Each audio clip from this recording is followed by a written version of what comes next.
మనమందరం ఇక్కడ సమావేశమయ్యేదానికి ఒక కారణం ఉంది.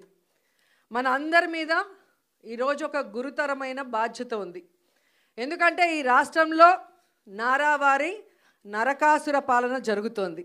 సో ఈరోజు వైఎస్ఆర్ కాంగ్రెస్ పార్టీలో ఉన్న ప్రతి మహిళ, ప్రతి కార్యకర్త ఒక సత్యభామలాగా ఈ నారావారి నరకాసుర ప్రభుత్వాన్ని అంతమొందించే విధంగా నడుం బిగించాలని కూడా ఈ సందర్భంగా మీ అందరినీ కోరుకుంటున్నాను.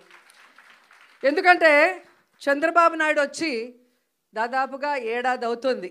ఈ ఏడాదిలో ఆయన సాధించింది ఏందయ్యా అంటే అరాచకాలు, అఘాయిత్యాలు, అత్యాచారాలు, అవమానాలు, అక్రమ కేసులు, వేధింపులు, ఇవే సూపర్ 6.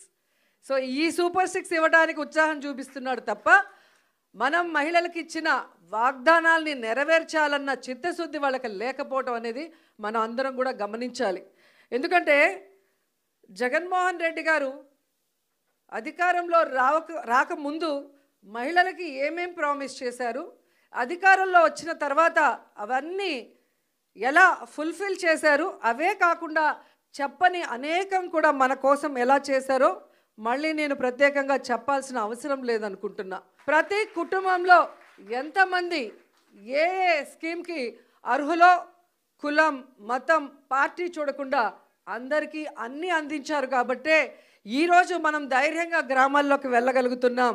ఎక్కడ మనం కనిపించినా అయ్యో మేము తప్పు చేశామని కొంతమంది, అయ్యో మేము అన్నకు ఓటేసాం ఎక్కడికి పోయిందని కొంతమంది, ప్రతి ఒక్క మహిళ వైఎస్ఆర్ కాంగ్రెస్ పార్టీ వాళ్ళు, వైఎస్ఆర్ కాంగ్రెస్ పార్టీ సింపథైజర్స్ ఓపెన్గా బాధపడుతుంటే తెలుగుదేశం జనసేన వాళ్ళు లోపల ఏడుస్తున్నారు. ఎందుకంటే ఈ కూటమి ప్రభుత్వం వైఎస్ఆర్సీపీ మహిళలనే కాదు, వాళ్ళ తెలుగుదేశం జనసేన మహిళల్ని కూడా మోసం చేసింది.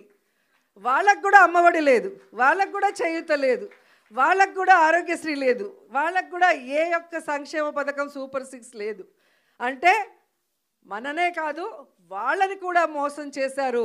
మనం బయట చెప్పుకోగలుగుతున్నాం, వాళ్ళు చెప్పుకోలేక కుమిలిపోతున్నారు అన్నది నిజమని కూడా ఈ సందర్భంగా తెలియజేసుకుంటున్నాం.